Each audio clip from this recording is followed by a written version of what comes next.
ఇలా రాజమౌళి నిజంగా చెప్పాలనంటే ఒక కంక్లూజన్ పెట్టిండు, కామా పెట్టిండు, ఇది నేను చేస్తూనే ఉంటాము, మేము ఇట్లానే ఉంటాము అని. ఈ మాట నేను ఎందుకు అంటున్నానంటే రాజమౌళి గారికి ఎవరైతే వత్తాసు వలికిరు చూడు కొంతమంది జబర్దస్తులు, ఎక్స్ట్రా జబర్దస్తు ప్రో మ్యాక్స్లు, వాళ్ళకే చిత్రగుప్తు ద్వారా డైరెక్ట్ ఫీడ్బ్యాక్ కూడా కాదు హెచ్చరిక. ఒకసారి నందిల నుంచి ఇట్లా ఏలు పెట్టి ఇట్లా చూపించుకుంటా చిరంజీవి గారు చేసిండ్రు, ఇప్పుడు మేము చేస్తే తప్పేదంటే చిరంజీవి సిగ్గు లేకపోతే నీకు లేదా? ఇది ఆ రోజు హైందవ సంఘాలు ఎందుకు వదిలిపెట్టినాయి?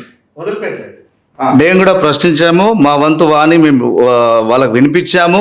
మేము కూడా హిందూ సమాజంలో చైతన్యం తీసుకురావడానికి ప్రయత్నం చేశాం. మేము ఏ అంశాన్ని వదిలిపెట్టలేదు, ప్రతి అంశంపై మేము లేవనెత్తాం. ప్రతి అంశాన్ని కూడా శంకర్ డైరెక్టర్ కావచ్చు, ఇదే జూబ్లీ హిల్స్ ఫిలిం ఛాంబర్లో ప్రసన్న కుమార్ ఈ ప్రొడ్యూసర్ అసోసియేషన్కి ఆయన ఒక ప్రెసిడెంట్ లాగా ఉన్నారు.